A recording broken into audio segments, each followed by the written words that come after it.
ابتدا رب جلیل کے بابرکت نام سے جو دلوں کے بھید خوب جانتا ہے، آپ کی سماعتوں کو نور بصیرت سے فروز ہو کہ وہ بچوں کو نماز کا سبق سکھائیں۔ جناب سردانش۔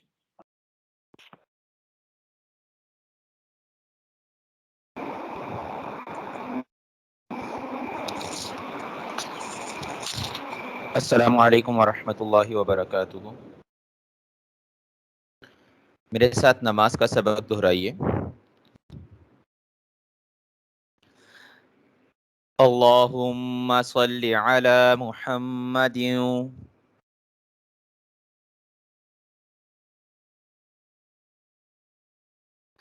اے اللہ رحمت نازل فرما محمد صلی اللہ علیہ وآلہ وسلم پر۔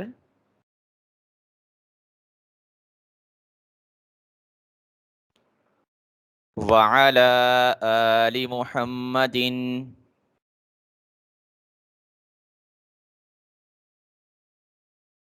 اور محمد صلی اللہ علیہ وآلہ وسلم کی آل پر۔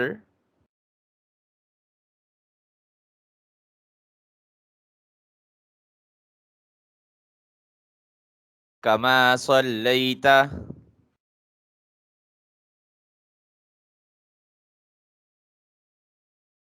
جیسا کہ تو نے رحمت نازل فرمائی۔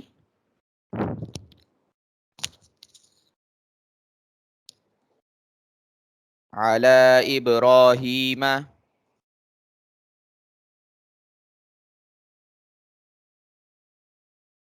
ابراہیم علیہ السلام پر۔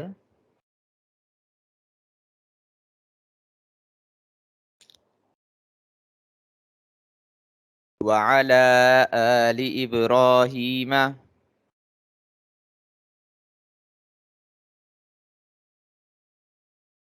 اور ابراہیم علیہ السلام کی آل پر۔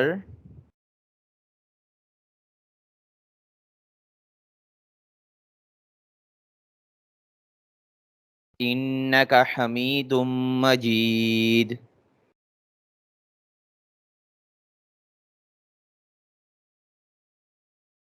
بے شک تو تعریف کیا ہوا بزرگی والا ہے۔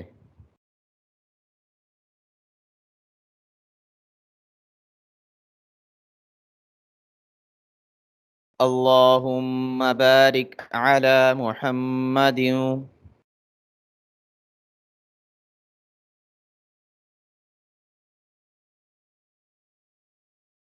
اے اللہ برکت نازل فرما محمد صلی اللہ علیہ وآلہ وسلم پر۔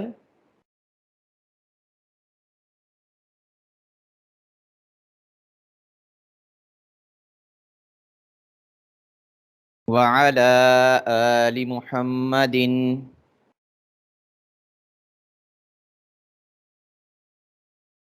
اور محمد صلی اللہ علیہ وآلہ وسلم کی آل پر۔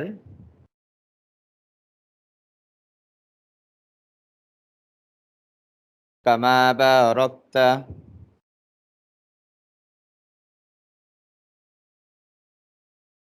جیسا کہ تو نے برکت نازل فرمائی۔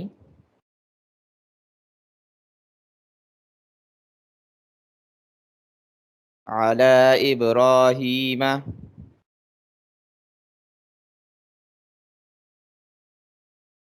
ابراہیم علیہ السلام پر۔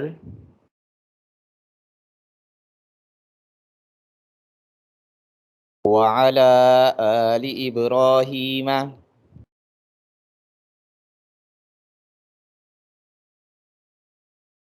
اور ابراہیم علیہ السلام کی آل پر۔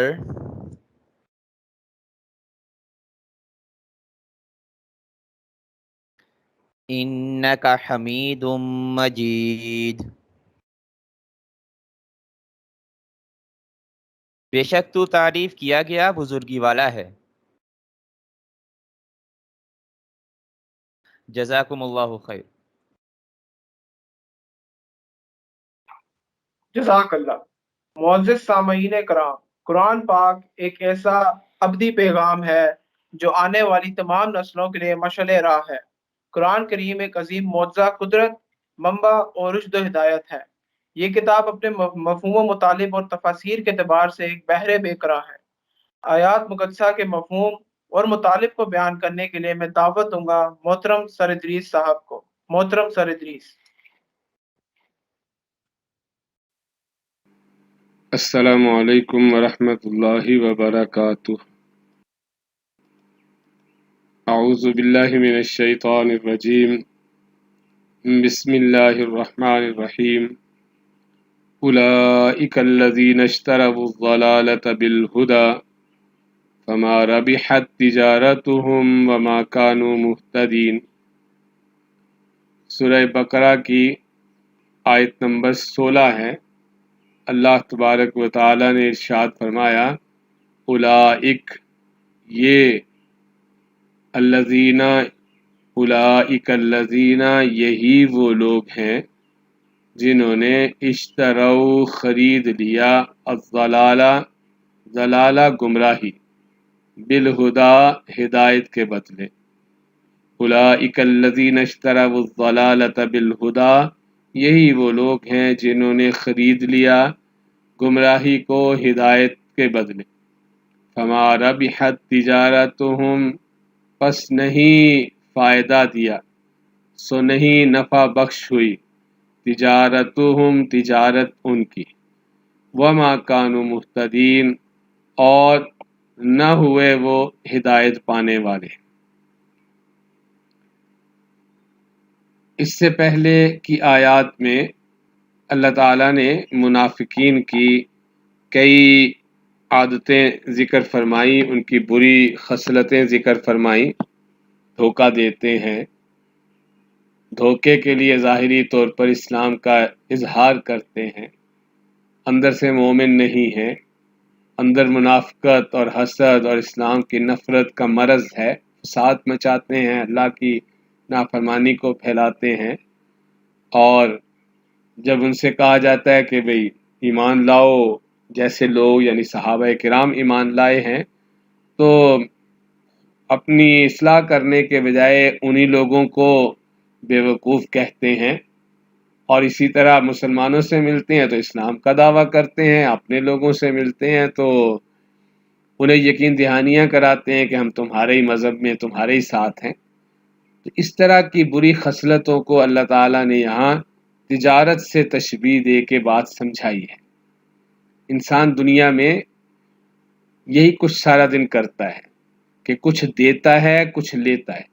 اللہ تعالیٰ نے اس انسان کو جب دنیا میں بھیجا ہے تو اسے اللہ نے وقت دیا ہے، عمر دی ہے، اسباب دیے ہیں، اور اب اس کا کام ہے کہ وہ ان اسباب اور اس وقت کے ذریعے نیکیوں کو حاصل کر لے یا ان کو دے کے گناہ لے لے، نافرمانیاں لے لے، خواہشات کو پورا کر لے۔ تو یہ اس کے سامنے دونوں راستے ہیں۔ مثلاً آپ دیکھیے، صبح انسان سویا ہوتا ہے، گہری نیند ہے، مزیدار بستر ہے، اور خاص طور پہ سردی ہو تو ٹھنڈک میں، سردی کے موسم میں گرم لحاف میں انسان ہو، اور مؤذن کہتا ہے حی علی الصلاۃ، حی علی الفلاح، الصلاۃ خیر من النوم۔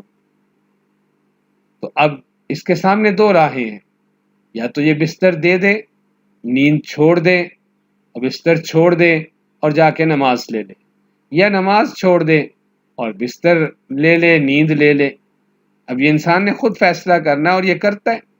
بہت سے لوگ ہیں جو نیند کو ترجیح دیتے ہیں اور سوئے رہتے ہیں، اور نماز اللہ کی چھوڑ دیتے ہیں، اللہ کے سامنے حاضری کو چھوڑ دیتے ہیں۔ اور بہت سے لوگ ہیں جنہیں اللہ تعالیٰ توفیق دے دیتے ہیں، ہمت دے دیتے ہیں کہ وہ بستر چھوڑ دیتے ہیں، نیند چھوڑ دیتے ہیں، اس کی قربانی کرتے ہیں اور جا کے نماز لے لیتے ہیں۔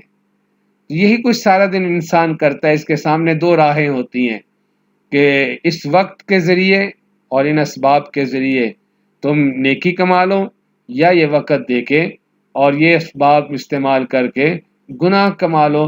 یہ انسان کچھ دیتا ہے، کچھ لیتا ہے، اپنا وقت دیتا ہے، جو ایسی قیمتی چیز ہے، نعمت، کہ جس کا کوئی بدل نہیں ہے۔ یہ برف کی طرح پگھل رہی ہے۔ اللہ تعالیٰ نے ایسی نعمت دی ہے یہ کہ اس کو آپ روک کے رکھ نہیں سکتے۔ ایسا کوئی طریقہ نہیں ہے کہ انسان کہے کہ اچھا میں اب اپنی عمر کو، اپنے وقت کو کچھ وقت کے لیے روک لے، روک نہیں سکتا، ہاں یہی کر سکتا ہے کہ اس وقت کا صحیح استعمال کرے اور اللہ کو راضی کر لے، اللہ کی رضامندی والے اعمال کر لے۔ یہی وہ چیزیں ہیں جو کل قیامت میں جا کے اس کے کام آ جائیں گی، اور اللہ تعالیٰ اس کو انعام کے طور پہ جنت عنایت فرمائیں گے۔ یہی وہ لوگ چیز ہے جسے اللہ تعالیٰ نے قرآن پاک میں یہ فرمایا ہے ایک دوسری جگہ پہ کہ یا ایھا الذین آمنوا هل ادلکم علی تجارت تنجیکم من عذاب علیم، اے ایمان والو کیا میں تمہیں ایک ایسی تجارت کا پتہ دوں جو تمہیں دردناک عذاب سے نجات دلا دے؟ وہ کیا چیز ہے؟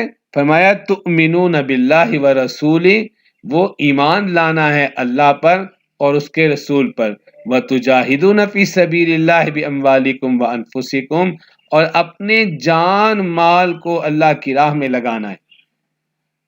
ذالکم خیر لکم، یہ تمہارے لیے بہتر ہے، ان کنتم تعلمون، اگر تم جانتے ہو، یعنی اگر تم بات کو سمجھتے ہو تو یہ وہ چیز ہے جو تمہارے لیے فائدہ مند ہے کہ تم اپنے مال کو، اپنی جان کو اللہ کی راہ میں لگاؤ اور اللہ کو راضی کرو، اور اس کے بدلے میں جا کے اللہ کے ہاں سے جنت لے لو۔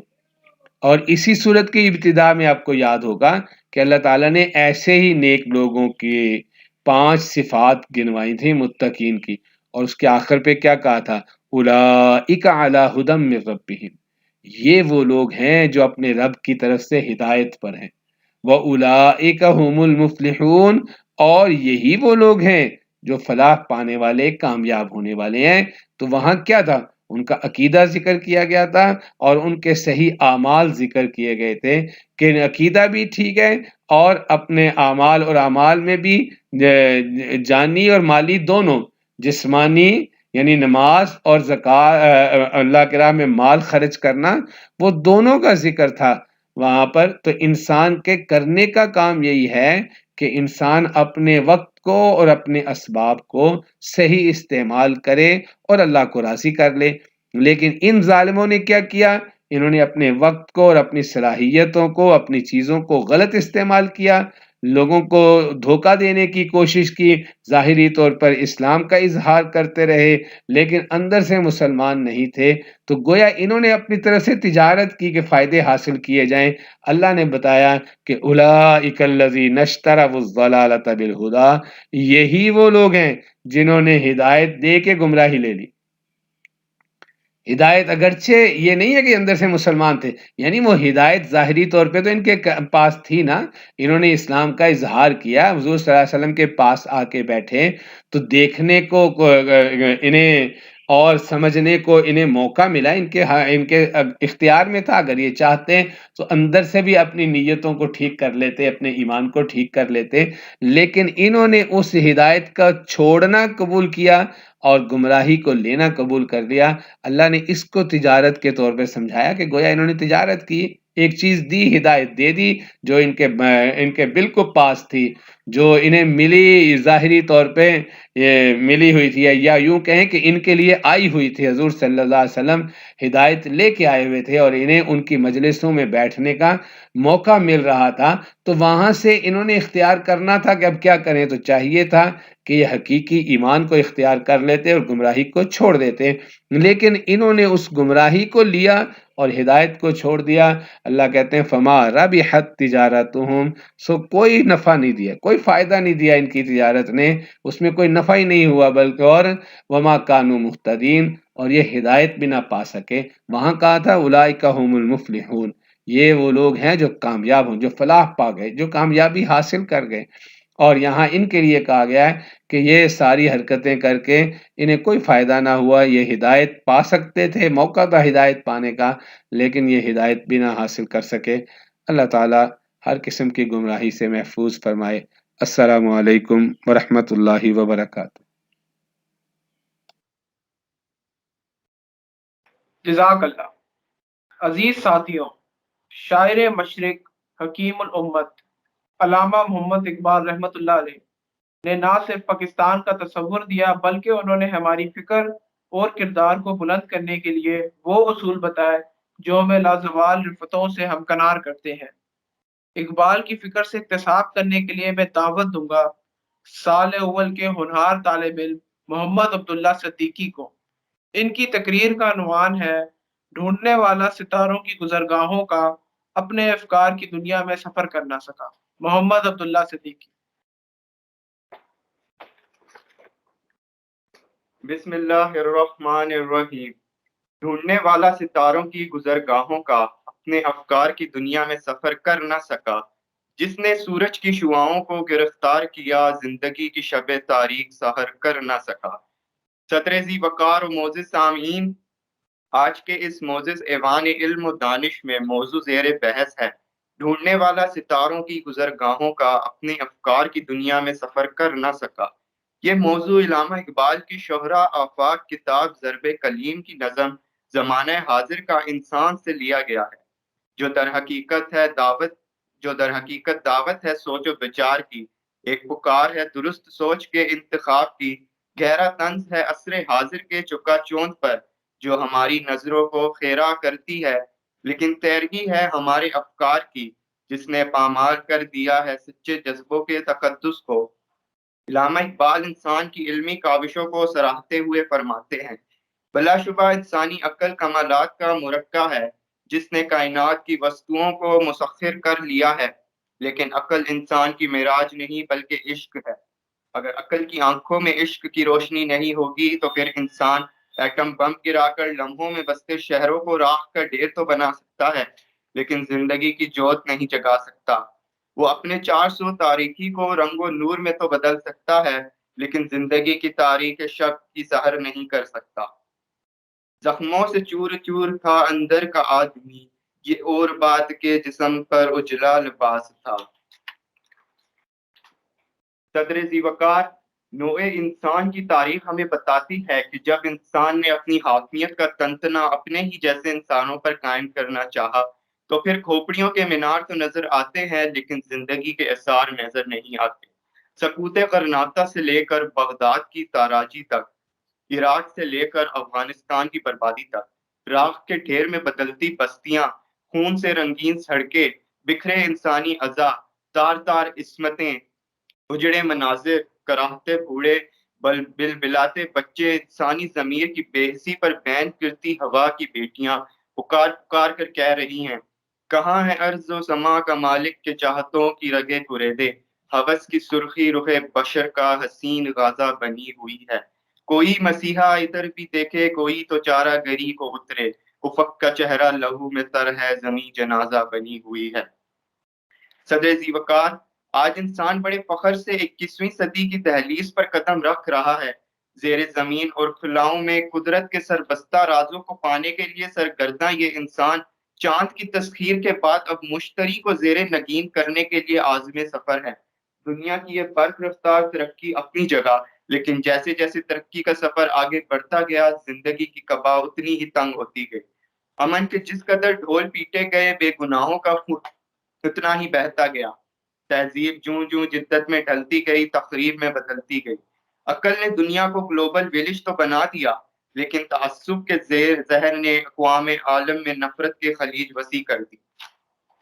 روایت سے ہوئی جتنی بغاوت، دکھوں کے حوصلے اتنے بڑے ہیں، زمین کے فاصلے سمٹے ہیں جتنے، دلوں کے فاصلے اتنے بڑے ہیں۔ صدر ذی وقار، یہ بلند و بالا عمارتیں، یہ پرتعیش زندگی، خوب سے خوب تر کی تلاش ایک حقیقت ہے، لیکن اس تصویر کا دوسرا رخ اتنا ہی بھیانک اور دل خراش ہے۔ روح اثر گھائل، زندگی آبلہ پاس، زخموں سے چور چور کسی مسیحا کی منتظر دہائی دے رہی ہے، کوئی تو ہو جو گرتوں کو سنبھالے، کوئی تو ہو جو آسیوں کو گلے لگائے، کوئی تو ہو جو نفرتوں کو مٹائے۔ آئیے محبت کے پیغام کو عام کریں۔